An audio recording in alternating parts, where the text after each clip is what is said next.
First, I'd like to welcome everybody and hopefully a lot of viewers, provide everybody with an opportunity to get some answers to any questions that they may have. I want to thank the City of Greenville for allowing us to use their council chambers for the Early Bird and Bluebag Media Facebook Live Town Hall meeting, being shown also on GPAT. Special thanks to Kirk Garrison for his assistance in making that occur. Purpose of the meeting is based upon both the Early Bird and Bluebag Media, understanding the residents have a lot of questions pertaining to this levy, and we want to present as much accurate information as can be provided over the next hour. Although we have questions of our own, we know our readers and today our viewers have questions as well. We'll try to get to as many questions as time permits. However, please keep in mind this panel will only entertain questions that directly pertain to the levy and the operation of the emergency communications in Darke County. We will not be discussing other topics such as license fees or airport issues in Greenville or any other community. Those questions are for a different panel and a different time. This town hall meeting is not an endorsement of the levy by the Early Bird or Bluebag Media, but it is a way to present the information needed to make an informed vote. If you have questions and are watching via the Early Bird Facebook page, you can submit your questions in the comment section. If you're watching on GPAT, you may call 937-316-1079. Again, that's 937-316-1079. Timing of this event being held now is because we wanted the information to be available before absentee balloting begins. The deadline to register for this election is October 10th, and absentee voting by mail and in person at the Darke County Board of Elections begins October 11th. Military and overseas absentee voting has already begun. Public Safety Commission communications levy is 0.45 mil and will be a continuing levy. It will be known as Issue 3 on the Darke County ballot. My name is Keith Fouts, and I'm the president and publisher of the Early Bird and Bluebag Media. And at this point, I'd like the panel to introduce themselves and their title, and then we'll turn the question portion over to Ryan Berry, our managing editor of the Early Bird and Bluebag Media. Mr. Trotwine? With Mr. Trotwine. Chief Kurt Trotwine from Arcana Fire Department. I'm representing the Darke County Fire Chiefs Association. Matt Altman, Darke County Commissioner. Mark Whitaker, Chief Deputy, Darke County Sheriff's Office. Melissa Hawes, Darke County 911 Coordinator. Kurt Garrison, Safety Service Director, City of Greenville. Russ Thompson, Fire Chief, City of Greenville. Scott Ross, Lieutenant, Greenville Police Department. All right. Are we ready for me? We are ready for me. Basically, we want to start, and I guess most of you have been part of the meetings and know what the levy is all about. Can you start out by explaining the levy, what's it going to be used for, why it's a continuing levy, why it's, we started out at 0.5 mils and then dropped down to 0.45 mils, kind of explain where we are and why it is that. Chief Whitaker.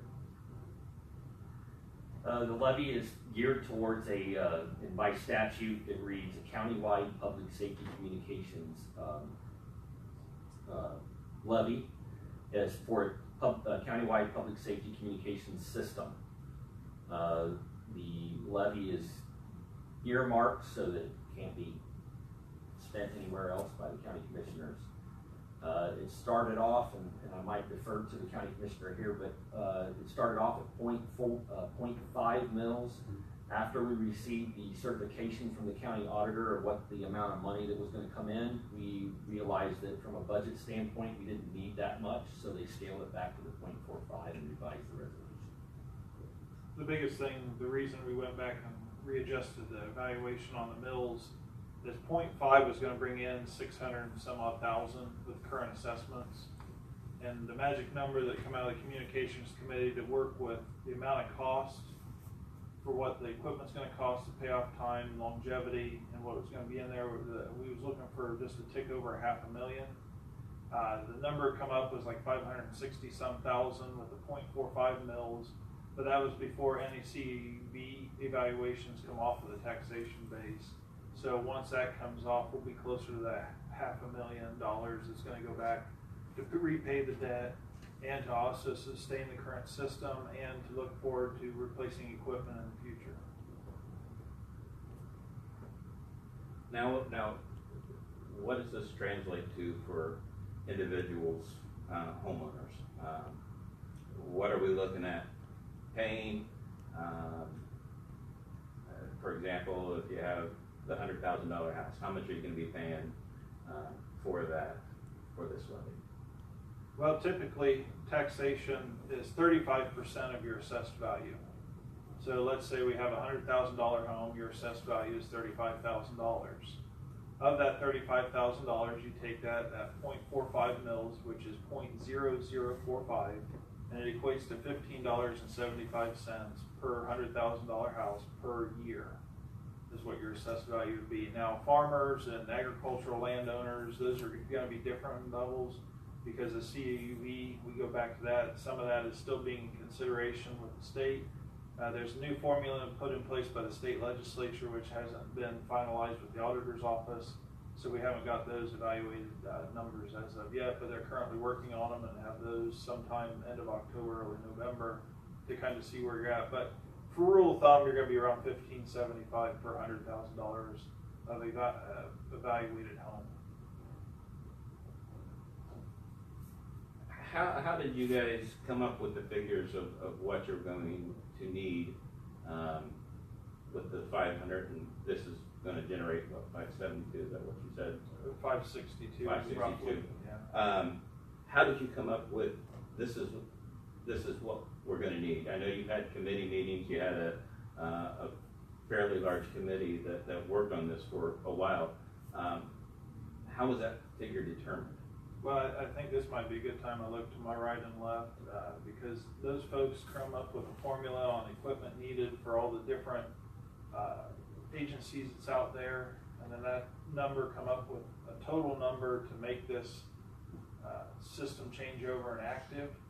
And then once we have that number, that's how we come up with the assessed values of what we needed on the millage rate on the tax that it's getting asked for. So I turned and looked, like I said, to my left and right to kind of explain how that formula come up and the numbers is there.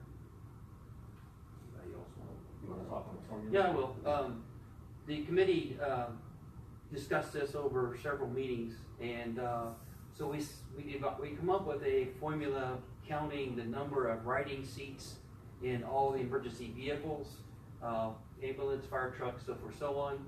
And we also looked at the number of police cars in the county, and we put together a formula of how many radios we would need to supply to meet our formula and how we matched it up. Then, of course, we know we got pricing from suppliers and kind of give us an idea of the amount of cash that we needed to start this project and to fund it to get it off the ground. And we looked at repair costs, we looked at service agreements, other things that we have to pay for as far as telephone lines and so forth, so on, and come up with a final number which gives us that figure. About a little over $200,000 each year is going to be spent just in maintenance fees and in agreement fees and telephone line fees, so forth, so on. So of that 500,000, almost half of it is gone just to run the system every year. So we discussed that, and this we've been meeting since 2014. So this has been a long, drawn out affair that we have really checked several different ways of looking at this, several different ways of paying for it, and making sure that we had our numbers correct. So when we did ask the voters, we were very sure that it was going to be enough money and take care of the situation.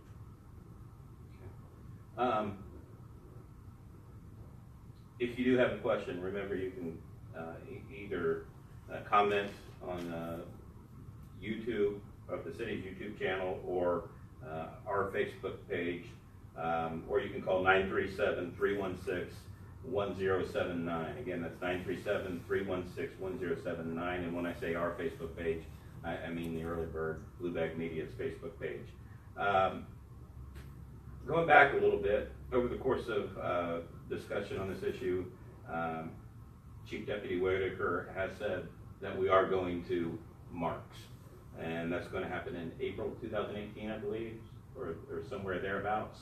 That is correct. April 16th, 2018 is the transition date that's been selected by the committee, and we are transitioning to MARCS. And just for starters, what's the difference between MARCS, the MARCS system, and what we have now, and why do you feel we need to make the switch? Okay, MARCS is the state system that they developed many years ago. It stands for Multi-Agency Radio Communication System. That's what the acronym MARCS stands for. The reason that we feel that moving to MARCS is it's a 700, 800 megahertz system or band. And it is also the same system that a lot of our surrounding counties are utilizing already. Currently, Darke County Public Safety operates off of a VHF system, which means our band area is in the 140s, 150s. Anybody who has a scanner might know that or be aware of that. And the problem with us remaining on VHF is that we can no longer communicate with our neighbors. So you take Montgomery County, Miami County, Mercer County, and Preble County. All those counties are on Ohio MARCS. Either they're completely on Ohio MARCS, meaning all public safety, fire, law, and EMS. Some of them, it's different disciplines, but the information we're receiving right now is that the vast majority of them are going to completely shift all disciplines over to that system. The problem that Darke County has right now is that any public safety agency on VHF, we cannot communicate with anyone who's on a 700 or 800 system. It's not a matter of just turning the channel and we're talking to them.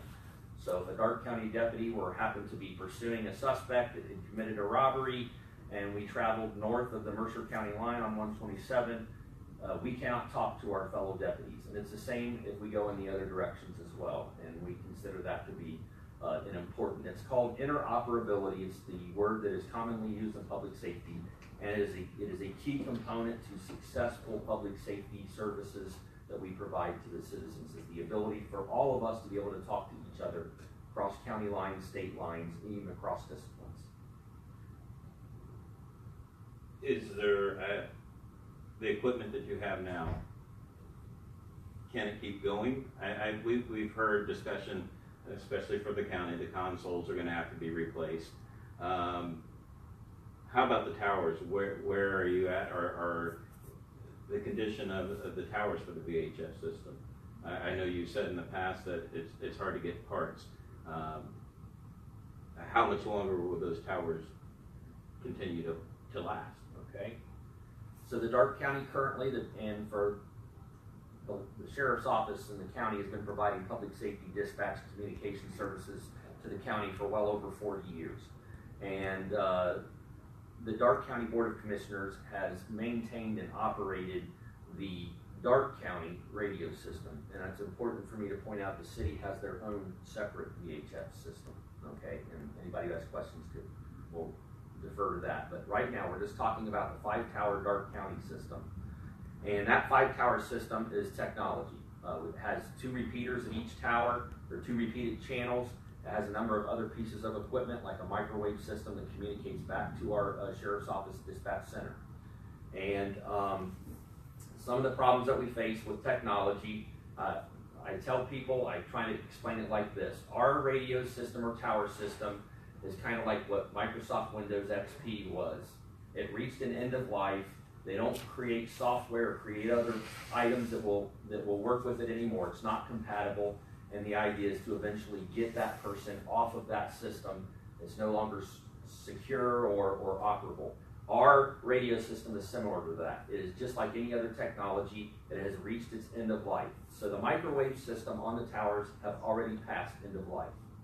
Okay? If they fail now, what happens is we can't replace that other than to replace the entire microwave system. So we can't go out and buy one microwave and it'll be interoperable with the other microwaves. That doesn't exist. It would be a whole new system we'd have to develop with a microwave. The other part of our system that is reaching end of life in March of 2018, the Motorola repeaters, the actual repeaters in the towers will reach end of life. That means that they no longer make parts necessarily that will be compatible. And at the end of the day, what we have to do, or what the county is required to do, is to either move to a different system or a new system, or to upgrade the current VHF system. And that was why the committee was formed. And it's not, we knew that this day was going to come. We were aware of this, which is why myself and others started talking about this many years ago, trying to get the elected officials and the people involved, I let them know, hey, this system is going to reach, it's got an expiration date, and then we have to buy a new system, just like any technology. And the decision made by Sheriff Toby Spencer and the Board of County Commissioners at the time was to form a committee and get input from all of the end users, as well as Township Trustees Association members and Mayor Association members, and get these people all involved so that we're talking amongst ourselves and talking to each other to find out what the best course of action is. Now, also, I guess, in the beginning, there's been some confusion, and I think Kurt Garrison has kind of spelled it out a little bit, that there's 3 different kind of aspects to what we do here, what you guys do. Well, one is the actual 911 system, one's dispatch, and then the other part is basically what we're talking about, the MARCS radio system. Is that correct? That's accurate. There's 3 components to the countywide public safety communication system. And right now we have the 911 system that is going to be county. When you call in, it's going to go through the county. Eventually, yes. Well, yeah, eventually. That's the plan. That's what the 911 board or whatever voted 2-1 to do. Yes. The second aspect is the dispatch. The city is going to continue to dispatch for the city, but those calls will be, the 911 calls will be redirected to the city, and then the county is going to continue doing what the county's been doing, and the city's going to continue doing what the city's been doing. Is that correct? That's correct. And so this almost got you a lot more money. This 0.45 mil levy is just funding, will just help fund the equipment for the actual radios, the repeaters, and anything else? The point Pagers? Yes, pagers. Pagers, repeaters, and radios. Radios, yes. That's basically it on what the 0.45 mil levy is going to. And it's going to encompass not just the city of Greenville, not just the sheriff's department, but each of the agencies that are outlying, rescue, law enforcement, and fire to some degree, because they also have the fire marshal's grant. They had the fire marshal's grant, which helped them supplement their needs to some degree. But every public safety agency in Darke County, fire, EMS, and law, will benefit from the passing of this levy because in the form of portable radios, mobile radios in their vehicles, repeaters in their vehicles, and the accessories they need, as well as pagers that will work on the MARCS system. Give me an average cost of what you're expecting to pay for radios, repeaters, pagers. I mean, what kind of price are we looking at? And if you know, approximately how many are we looking at across the county? I mean, I know it's a large number, but. So if we were to purchase all new equipment that we're discussing from the levy, we would need 432 portable radios with accessories. We would need 188 mobile radios with an install. We'd need 142 mobile repeaters, an estimated 450 pagers, and we do believe we've overestimated that because of the way the technology works, but 450 is what we're working with. We will need some ITAC repeaters. That's for repeated TAC channels, and there is a command communications trailer which belongs to the sheriff's office that will need to be upgraded. Cost of that, and that includes a wireline console upgrade, but that will not come from the levy. So we're looking at somewhere around $2,600,000 total cost. this levy will generate about $562,000 a year. So your basic, that brings us into the next part, the ODNR radios, the grant that the county received from ODNR. The radios that we're getting there, that's just primarily radios, correct? No pagers or anything else, repeaters, or is it just radios? Just, we received approximately 221 portable radios and a little over 170 mobile radios that came from the Ohio Department of Natural Resources. And are these radios, what condition are the radios in?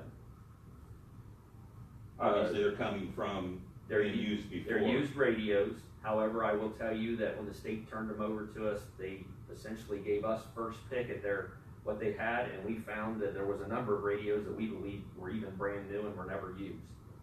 The only issue that we have with these radios is they are older model radios, and they will reach, the portable radios will reach their end of life probably late next year. Now, I don't want to confuse this end of life term. End of life on portable radios, when there's so many of them out there in the marketplace, means there's lots of parts available to them, so we believe that we could get some useful service out of them, hopefully at least 2 years, possibly longer. That remains to be seen. There will be a cost to program, tune, and align those and install those radios. And I believe the county has said that they are going to, whether this levy passes or not, is the county going to I will defer to pay that fee? If I remember right, I could be wrong, but Yeah, and the total right here, to program, align, install is $74,777.55 to get those ODNRs usable at this point. So whether the levy passes or not, that's gonna happen, so those radios go into play for all the agencies around the county. And we do mean all agencies. One thing I would like to go back to real quick, Ryan, is you threw in there the 2.6 million roughly to get this system up if we bought all new. And you threw out the 500 and some thousand part of the levy. Remind you that 200,000 of that 500,000 goes just for maintenance and fees for that. So we only have 300,000 just to tick over to service the debt going in to buy it. So that's some of the reasoning to pay off that 2.6 million. You got a small amount over a longer period of time. and that kind of leads me into the next question on the monthly service fee. With this amount of radios, it's obviously been divided between the different departments and everything. What is monthly service fee right now, and what's the service fee for? Why do you have to have the service fee included with it? Because right now under the VHF system, you don't have any service fees. So why is there a service fee on this one? Well, I wouldn't go as far to say there is no existing service fees because the Board of County Commissioners has never ever charged our public safety services for the cost to maintain the radio. But that doesn't mean the radio system is free. So when the committee looked at VHF versus MARCS, that's an easy thing to look at and get confused on, because if you're a chief and you're saying, I don't care what you do and I won't care what you go to as long as I get the same thing I get now, which is a radio, a pager, and that you don't cost me anything. And the fact is the truth of the matter is the radio system is not free, whether it's VHF or MARCS. So what the MARCS user fee is currently is $10 per radio per month. That's what the current fee is. So we're gonna pay $120 a year for each radio that's in service, which is gonna be about 622 radios, based on the formula that we have, okay? But it's unfair to say that if we go to MARCS, which not that user fee alone is $149,280 at 10, or rather that's based on $20. It's less than that, but it's half that. We budgeted at $20 because the state was kicking around whether they were going to bump up that $10, but they have not. They have not. But I budgeted for the $20, trying to think worst case scenario when we talk about what we've got to do in the future. I want to go back to say that if we stay on VHF, in order to account 10 years from now, that if we stayed in the radio business, and I'm speaking at that the county stays in the radio business with the towers, the committee advised that you need to set aside some money so that 10 years from now, if technology needs to be upgraded again, which undoubtedly it will, we have a stash of money to do that. And we said if it's $1.5 million now to upgrade the VHF radio, then it's probably gonna be $2 million 10, 12 years from now. So $200,000 a year, you set it aside. The question was, how would we do that? How would we arrange for that sustained revenue source? So when we look at the cost for MARCS at $206,000, estimated $206,360 a year, we were definitely looking at the VHF was going to be in the $260,000 to $280,000 range, because we would have had to pay maintenance fees on all those towers. We have to pay a contract to a vendor so that when that tower goes down on Christmas night, we can call 24/7, 365. This is mission critical. We can't have towers down. So basically, by going to MARCS, the county is getting out of the radio business. We will leave the VHF system behind. They will no longer maintain it, and they won't have the cost to maintain it. So the user fees pay those infrastructure fees and ongoing costs to the state of Ohio, and we don't have to worry about it anymore. And this service fee, does it ever go away? If your radio lives past the 5 years, you're still paying the service fee per month on that radio? That's a service fee that we're paying to the state to use the system, to be online in the system. So unless the state of Ohio gets generous and decides to give it for free to all local governments, which I doubt that's ever going to happen, yeah, that's going to be an ongoing expense. Okay, we know the MARCS tower was constructed near Union City. Do the current towers that we use, that the county uses, what happens to those towers? Do they become part of this system, or do they just go away, or do you keep them for the engineers department, the roads department, or what happens to them? Well, the 5-tower system is made up largely of already existing towers. Like, for example, some of the towers that our repeaters are off, that work off of, are water towers in some of the local villages. And what will happen is we won't do nothing will be done with them. And they will not be used and can't be used by the MARCS system. The MARCS system has their own towers. And Ohio MARCS already had 3 towers that they paid for with state dollars and constructed and have been in existence already in the county prior to our discussion here, even before we started considering this. The tower that was built in Union City, Ohio for MARCS was because when we did a propagation test of the MARCS system to determine how effective it was and whether it worked, there was an area up in Union City that didn't have the kind of radio service that we found desirable. We wanted a better service. And we were advised by engineers and those that know that a tower would need to be placed in Union City to solve that problem. Who ultimately made the decision that we are going to MARCS? Was it the commission? Was it the sheriff? Was it? The Darke County Communications Committee made the decision unanimously that we should move to MARCS. And then that recommendation goes to essentially the elected officials, the Board of County Commissioners, letting them know this is what this committee has decided and what their recommendation was. Just the kind of general makeup of the communications committee, who was in this committee? Or who's part of this committee? Well, essentially everybody you see on the panel was on the committee at one point in time, or is now. But it also included township trustees from the County Township Trustees Association, so they were represented elected officials. There's mayors from the Darke County Mayors Association on there. We had a county commissioner was on there. EMA was on there. Standalone EMS, because Darke County has sometimes combined fire EMS chiefs, but they also have standalone EMS, and they were represented by the Darke County EMS Association. We've hit you a little bit. Let's go to the city. Because the city of Greenville handles its own dispatch, it has been said, and I think Kurt's probably been the one to say it, that the city did not absolutely have to follow the county's lead in going to the MARCS system. But will it follow the county's lead, and will it do it about the same timeline as what the county's doing, or will you go at some other point? We will follow the county.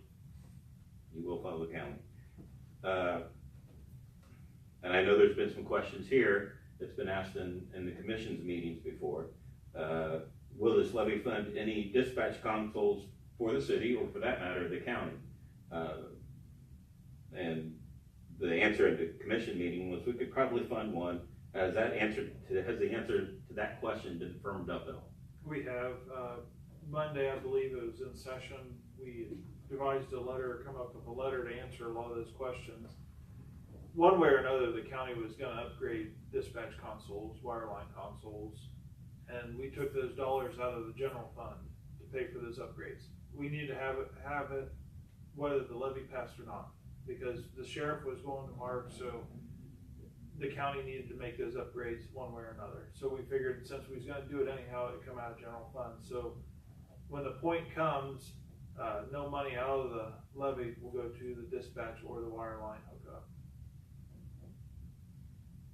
Okay, on the fire department ends, we touched on this just a little bit ago, the Ohio Fire Marshal's grant for the radios. And we've got a couple of chiefs here that can probably answer these questions. Does the grant include funding for the monthly service fee? And second, does the grant include funding for pagers and repeaters? And do the grants give you the radios that you need? Either Chief Thompson or... I'll start. How's that? The grant that we received for this year, all the departments in the county were able to purchase up to $50,000 worth of portable radios. Included in that, we had to leave room in that $50,000 to cover the user fees for those radios and any radios that we already had on the MARCS system. We've also been advised it actually opens October 1st will be the new State Fire Marshal's grant for the coming up year on that. So we are encouraged to, at a minimum, put in there to cover next year's user fees for another 12-month period. We have a meeting next month with our county fire chiefs, and I believe our stance will be for this year is to first start out with portable radios that we're still short on. Once that's fulfillment, if you have any money left in that $50,000 grant proposal would be to go for mobile radios plus user fees. And is this grant continuing? Can you continue to apply for this grant, and do you know if it's going to be available next year, the following year, the year after that? Have they made any determination on how long this grant will be available? It's a competitive grant like any other grant, but we have found that doing it as a countywide association, you get a much better chance of getting bumped up to the top of the payout. So that's why we done it as a group, as a countywide group. There is no guarantee on any grant, as anyone probably knows, but we're sure we're looked at by the State Fire Marshal's office because they knew that in the background these discussions were happening as far as switching to MARCS, which I think helped us get that grant. And I'm hoping that they will feel the same way, at least for the user fees, if not for additional equipment. Okay. How much does this save the county through these? I remember seeing the figure. I don't have it off the top of my head, but total, what are we looking at for the county from the Ohio Fire Marshal's grant for each of the agencies that we had? Well, it was $660,000. I think that's Something in the area. I can't remember exact figures. What we received. Yeah, that's what we received last year was over $600,000, which everyone put in what they chose to go for the grant for. And not everyone got the same number as far as radios. Not everyone, they just put in what they felt was necessary for their department at that time. Okay. So far for this switching over to MARCS system, we've had the 660-some thousand for the Fire Marshal's grant. You had the $500,000 for the tower as a grant, and then the ODNR radios. So really, the county's been fortunate in what you've received so far to save this amount, but it's still going to cost quite a bit of money to get this up and going, correct? Correct. How about the rescue services? I know some of the rescue services, the EMS, are tied in with the fire departments. Were they covered under the Fire Marshal's grant, or do they have to seek their own radios?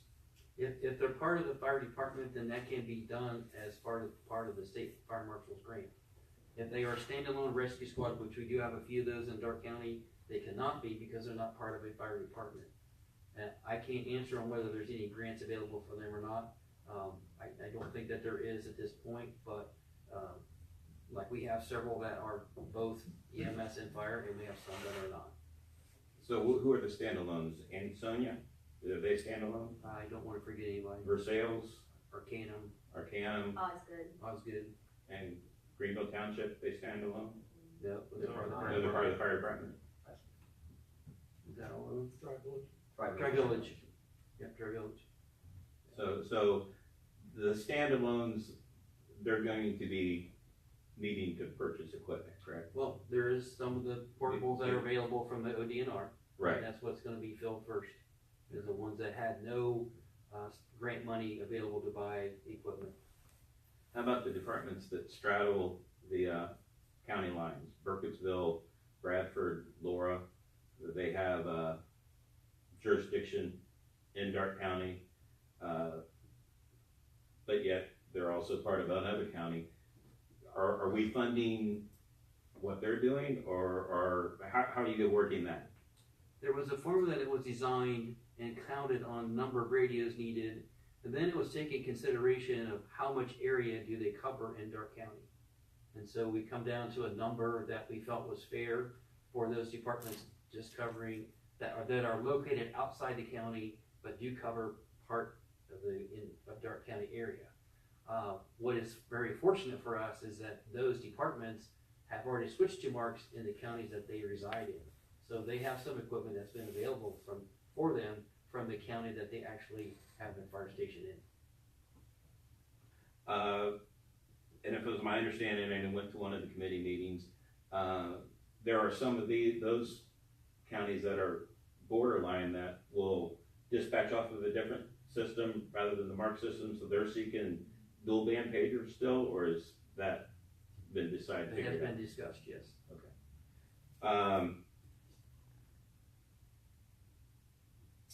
Now, some people have said once the commission, and I've heard this one, once the commission gets the money, there's no guarantee that it's going to go where they said it is going to go. How do we know that this is the way it's going to be, and that it is going to go where that we have said, where you guys have said it's going to go? Well, for some of the people that's asked that question has never met our county auditor, Carol Ginn, because what this is gonna get set up is a totally separate appropriation within the county government, that this is all this money can be used for. It's similar to capital improvement funds and different line items that you can only use it for certain things. And since the levy has stringent guidelines of what it's asking for, that is what it's kind of restricted to. And then you kind of fall back on if our county auditor doesn't catch it, which she will, the state auditors also oversee what our budget is and what we're spending our money for as well. So, and it's tied back to this Ohio Revised Code as well. And that kind of sets some guidelines of what you can spend those monies on. Has there been any type of, I don't want to say contracts with the districts or the agencies that you're dealing with to say, okay, this is what we've talked about in this committee, this is what we will fund through this, or are you just going to go by the list that it said, okay, this is where the money goes? I think we're gonna get to that point. I may be speaking out of turn, but we're gonna probably wait to see if the levy passes or not to get to the nitty gritty on what gets divvied up here or there on agreements between agencies, and you guys can. I think I'll expand on that. I think if I understand your question or where you're going with that, there has been a question and answer sheet that's been distributed to all the fire, EMS, and law enforcement chiefs that kind of answers a lot of the questions. How much money am I getting? Well, it provides scenarios that we've been posed by chiefs. You know, what will this levy pay for if it passes versus what will it pay for or won't pay for if it doesn't? So that Q&A sheet's been issued out. There's been a couple of resolutions that have been passed by the commissioners where they do indicate, for example, they passed a resolution telling the public safety disciplines they are going to cover the ODNR radios. So that is in the form of a resolution. But when we reach the point that it's time to, if the levy passes and we start distributing property, radios, there will be MOUs between each agency and the county or the organization that's going to oversee that. I do have a question, and I'll try to decipher this the best I can. Since you're going to the MARCS system, the county will no longer have the expense of keeping up the current radios, towers, and equipment. You'll just have that service fee. This person says, okay, so in the budget, then there will be a surplus of money not being used to maintain equipment. What and how is all that money going to be used for? Why can't that money be used to pay for the monthly fees? Well, I'm sure it's gonna go within the whole process of emergency communications for salaries and other things above and beyond what's gonna be coming out of the levy. Currently, we've been picking up gaps within the budget for other things within the emergency services. So as we progress with what's in our community, those monies will probably end up staying in the emergency services realm somewhere other than what's gonna be what we're asking for within the levy. Would the money that you guys would be saving, does that come close to what you would be paying out in the service fees? The current service fees, we pay the vendor P&R Communications out of Dayton approximately $50,000 a year out of the sheriff's budget. It's actually out of the 911 budget, I believe, to service and maintain the radios and the tower system and the consoles. You have to understand too, is that each individual department then has been servicing and taking care of their radios that we use now. So the county has not paid for them to fix an Arcanum Fire radio or Greenville Police radio or whatever.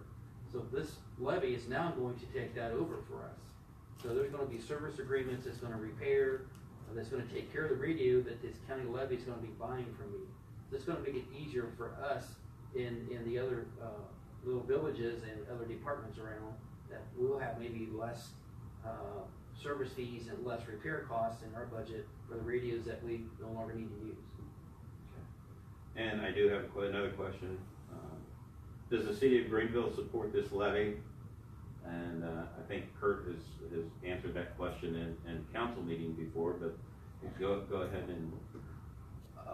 In the council meeting, I made it clear to the Greenville City Council that our portion of radios, repeaters, and pagers, I believe, came to a total of $161,000 if we were to go out and purchase new. Obviously, that would be a huge expense if the city needed to go out right away and make that purchase. The city currently has a CIP fund, and so what that means for capital improvements, so what that means is that if this levy fails, the city of Greenville will have to tap into that CIP fund to cover the expense of new radios. If we have to tap into the CIP fund to cover new radios, that could lead to streets not getting paved, equipment not being purchased. Therefore, as I said in the meeting, it would be in the best interest of the city of Greenville and its citizens if this levy passed, so that we may be able to maintain the same level of service we are to all of its citizens. Also, with the going back to the countywide, looking countywide, are all the departments going to get everything they want or need? Well, that's really a question that each individual chief probably should be asked, but I'm going to tell you that it's probably a fair statement that every chief is not going to get everything that they want. And the intent of the levy is not to put portable radios, for example, in every single volunteer fireman, paramedic, EMT's hands. That was never the design of it from the beginning, and we've said that from the beginning. And that under the VHS system, these radios are very affordable. So in the volunteer fire and EMS world, because these are cheaper than what a MARCS radio would be, it's also practical for some volunteers to actually purchase their own VHF radios. In going to MARCS, that purchase is probably no longer going to exist for them. So they've become accustomed under the current system of a lot more portable radios available. People take them with them, they have them at home. And that was the biggest challenge the committee faced from the chiefs, and the biggest issue was that, hey, I want to be at the same level I am right now, which is I want a portable radio in absolutely every person's hands. And we knew that fiscally that's just not, that would be not possible. That $2 million, $2,609,000 would have been probably considerably more than that. So we came up with a formula that was actually recommended by their representatives of the public safety disciplines, and we worked with their chiefs. And part of within the fire service, they are helped out by the fire marshal's grant. Some of them were not going to get all the radios they want. That's going to help them out to some degree. Expand on that, I believe, a little bit. I would defer to the chiefs if they agree or disagree with that. But so I think overall there was some people that would say they're not getting what they want. But since we've been going out and having meetings, and since the fire marshal grants come out and a number of other locations, I am finding that some agencies, it's turning out better than probably what they anticipated. Yeah, and I believe that, you know, the committee looked at the fact that the number one goal of the committee was that we do not want to have any system that's less than what we currently have. We want to make it better. And we may have less radios, but I don't feel that we have cut back any radio count wise that would make anything unsafe. And that's what's important for all of us as leaders of our department, is we want to make sure everyone is safe operating whatever discipline they're in. And so we feel that with the way we counted things out, the way we made the design was that they're not going to be what they have now, but they still will be able to operate very safely on fire scenes and rescue scenes and so forth. We still have about a little over 10 minutes left, and we could still take some questions either on Facebook or on the phone at 937-316-1079. Again, that's 937-316-1079, or via Facebook or the city's YouTube channel, and we'd be more than happy. But we do have some more questions to go through. Right, I'd like to go back to maybe explain to most people that aren't familiar with the system that we have, where it all started from. Been around EMS and fire service for many years, and you know, I remember when we were dispatched off of one antenna in Dark County many years ago. And after 9/11 happened, there was some money that was made available by federal grant to make us interoperable with each other. And so I sit on that board. I don't remember the name of the board right now, but we met and we ended up buying and setting up the current system that we have. And I think that was in 2002 or 3. So you think about how long this system has been working for us, how old this system is, and understand that we have got the life out of it. We have used that system very well. It's been interoperable with each other, and that's what's been great about it. But now we're stuck where we're not interoperable with our neighboring counties, and that's where we're facing now. And you know, in some areas of the county, we definitely go across the county line to help the other counties out. It happens, and we want to be able to communicate with those folks. We want to be able to make sure that firefighters are safe entering buildings, that they can communicate with the person that's in command outside, even if it's a Preble County or Miami County fire chief and not a Dark County chief. So you have to understand that, you know, what we're getting away from is not something we just put together a few years ago. It's been up in the air. It's been used for many years. Since I can't remember the exact year, but it was around the 2003 area time when this all was set up. And I think that's pretty good. You know, we've gotten 14 years of service out of this, and you have to understand, like Mark said earlier, you know, who uses a computer today with XP Windows on it? Nobody does, because the equipment that you buy won't work on it. And so we're at that point now. We're at that point where the current system we have, it's either we can't find pieces that will work together with it. Ryan, if I may, can I pick back on that a little Absolutely. bit? As you talk about interoperability, that's, you know, that is a great feature of the MARCS radio, that we can talk to our neighbors, whether it's within the county or outside the county. But specifically for the city of Greenville, and talking about, I didn't really expand on, well, why is the city of Greenville going to follow the county, or The question was, does the city of Greenville support this levy, and if so, or if not, why is that? Well, in talking about the 161,000, and sure, there might be some projects put on hold if the city had to go out and purchase new radios. But the fact of the matter is, the city of Greenville is going to go out and purchase new radios, whether we have this levy the same way with the sheriff's department. We need to do this not only because of interoperability, but simply for coverage issues as we operate on a day-to-day basis. We have areas within our community right now that the current VHF system does not work. And I believe that the sheriff's department experiences that same issue out in the county. Well, we experienced that issue inside the city. And a few years ago, we had the interoperability issue between the county sheriff's department and the city of Greenville. The city of Greenville was on UHF. Now with UHF, we could pretty much, amongst ourselves, we could talk anywhere in the city. It was a good system, but we were lacking the ability to talk to the county. And we felt that issue, I guess we sacrificed coverage for the interoperability issue, because when we went to VHF, and what we haven't talked about tonight was the VHF system was narrowbanded. How many years ago? 3, 2?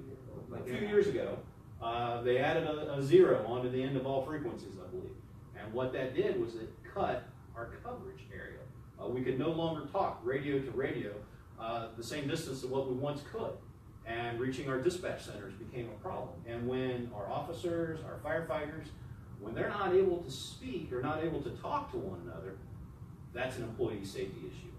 We know through the propagation study that we conducted inside the city of Greenville, and I don't know if Mark talked a whole lot about the propagation study, but we brought radios into this county, and we went, I shouldn't say we, I don't have a mouse in my pocket, they went all over the county testing the system to make sure that it would work, that we weren't just being sold a bill of goods by the state of Ohio.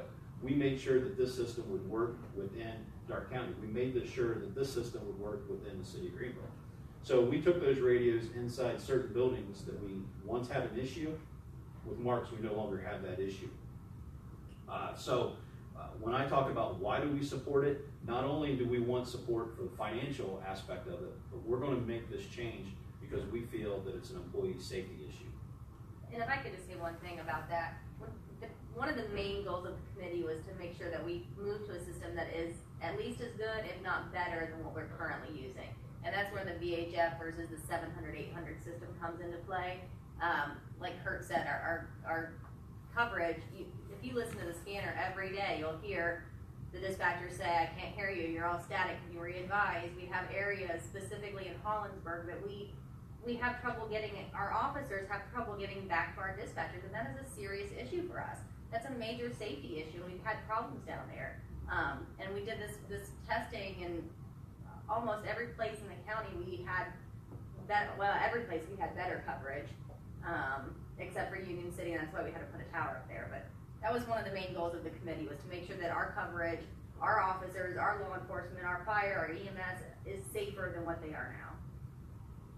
And I think you guys have made it clear that levy or no levy, we're going to MARCS. The county's going to MARCS.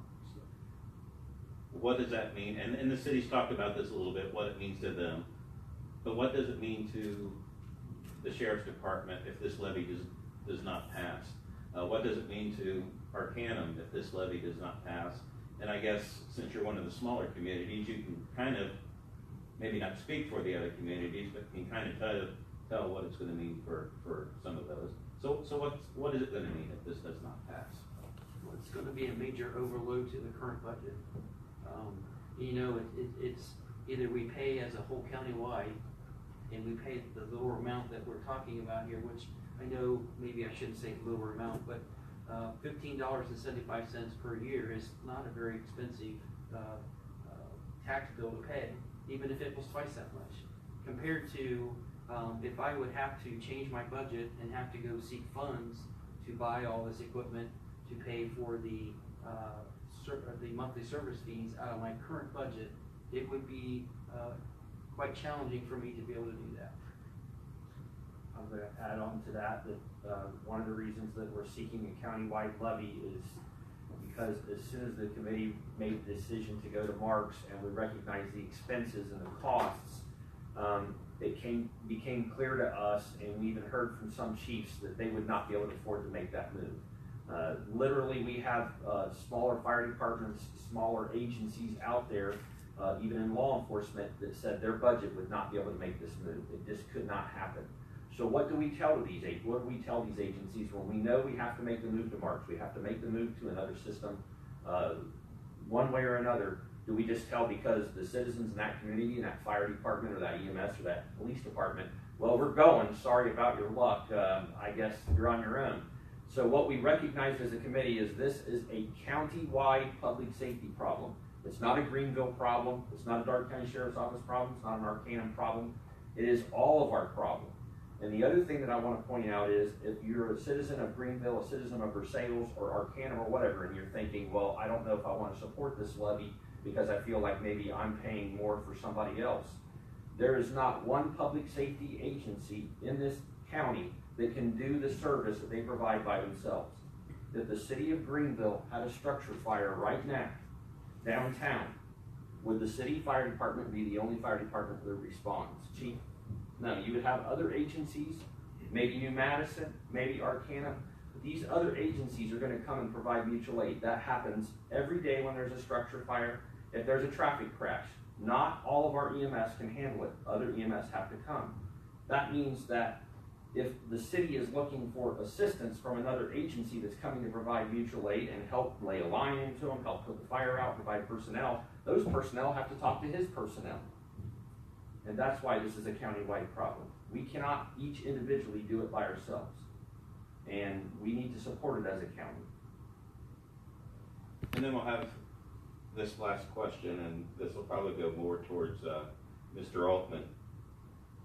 Actually, I've got two more questions, and I'll ask the other one first. Why is the levy permanent? They said it would, and this came by phone the other day, but you've answered part of this. Why is the levy permanent? They don't think it's going to cost that much. Why is $500,000 needed annually? And some of that you've already answered, but why is the levy permanent? What's going to happen as it continues on and there's no need to renew it or do anything with it? Why is it permanent? When the original levy was discussed and what reasoning we put it on as a permanent is the fact that we're going to have $200,000 roughly in user fees every year. And then if we get the debt paid off, let's say 6-8 years down the road, and our current system that we have, you said roughly in 2002 or 2015, so it's 15 years that we have our current system. So let's say we pay the system off in 8 years. Well, we're going to need some monies to possibly look at another system, because every system, like everybody else, I mean, when's the last time everybody's bought a phone? I mean, you typically look at phones every 3, 4, 5 years because there's new technologies that's out there, something always better. So if you pay the debt off 6-8 years, you have your $200,000 fee for going to the state. The balance will be bundled together over a period of time to go to that next system, 15 or 20 years down the road, whatever it may be. Because none of us sitting on this board knows what that next big thing is. When we went to VHF, that was the great thing at the time. And now we're to MARCS, the 700-800 megahertz system. That's the thing at the time where we can all communicate with each other. So without having the knowledge and 20 years down the road, we need that purse as a community, as a county, to go to that next system, because the radio, pager, repeaters isn't going to last us 20 years, 15, 20 years. We're going to have to go to what the next thing is, or the upgraded version of the current system. And then finally, the last question, because this has been brought up at a commission meeting, and so it should be addressed, and I think people have wondered what's going on with it. The sale of the county home has been linked to the Public Safety Communications Levy because of some of the things said during a commission meeting. In an article on Bluebag Media on April 24th of this year, the article was City's Garrison Questions Commission on 911 proposal. It was mentioned that the commission currently spends $500,000 per year on operating costs for for the county home, and that's not counting upkeep and repair for the county home. This was being discussed when the question went out to the city regarding having one dispatch center in the county. That's when that all took place. Funds were originally going to be used to fund an additional dispatcher, which I think that they still are. The city chose to keep its dispatch, and I believe that the county's still going to add dispatchers. Is that correct? Also, this levy is going to raise nearly the $560,000, nearly $600,000 per year. Why not use some of those funds being saved on the county home for MARCS? Well, part of the county home funds are going to that third, fourth dispatcher and the operation of that dispatch unit. You're probably looking at, I don't know, chief, 100 to 200,000 in that realm for that individual and that package. And the additional monies that's going there is, there's community issues within the safety service realm that we get bills for every day. And it's straining all of our systems. And it's been touched on in commission meetings that you got the coroner asking for more funds due to the drug issue within our community. We have people housed in 4 counties outside of our own because of the drug issues that's there. And we also have to pay for their defense along the way. That was one of the wondrous unfunded mandates from the state of Ohio. Originally they pay a portion, we pay a portion, and over the years we pay the largest portion now and they pay a smaller portion. So that has strained a lot of the county budget, is maintaining the drug issues that's within the county itself. So some of those monies will help relieve some of those stresses and pains. The monies for the coroner, we had to move out of heating, or I don't remember the exact appropriation line, it isn't in front of me right now, but we're having to move some of those monies out of other essential programs to pay the bills that's occurred by the drug issue within our community. And some of these funds that's coming out of the county homes operation will cover some of the strains that's within the county budget. One thing to remember on the backup is there's another thing working its way through the state house and Senate, is the MCO Medicaid sales tax. Currently, we're receiving somewhere around $600,000 to $700,000 annually from the state of Ohio on the MCO sales tax. Within the new state budget, that is possibly going away, and the last thing that we got today is we're going to get a payment this year and a partial payment next year, and then after next year, that is going away. So we're going to have to absorb some of those costs of the MCO sales tax that's going away that we wasn't kind of expecting when that was happening back in April when those comments were being made, that we're going to have to absorb in our budget that $600,000 to $700,000 possibly from the state is going to be cutting back to the counties and local governments. So like everything else, there's always services, no matter if you're a township, if you're a city, a village, there's always places to put money because of the issues we have within our community. And we're working towards those betterments of those issues within our community by working into a county-wide, community-wide program like we're doing here with this communications. If we can get some more of those things happening, I think we can make the community a little bit better place there. But those costs are still going to be falling back on the taxpayers, on the governments, all the entities that's involved as we move forward. Outstanding. I want to thank everybody we said we were going to try to keep it at an hour, and we just went over it by just a little bit. But I want to thank everybody that came and was part of the panel. This was our first attempt at doing a Facebook Live town hall meeting, and a lot of good answers, a lot of answers to a lot of questions.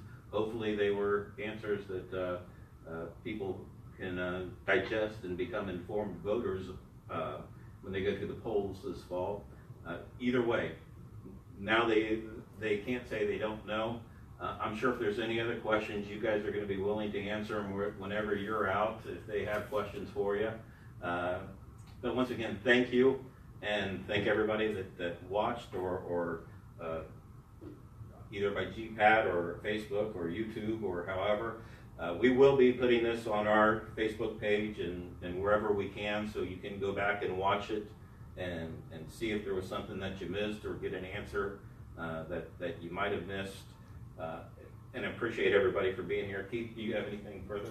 No, I think we're good. Again, I would just reiterate, very appreciative each of you folks for taking the time out of your busy schedules to come and share your insight. And as Ryan would just reiterate fairly quickly, not to be too redundant, we hope that this was helpful and informative for folks to be able to make an educated decision. So thank you all.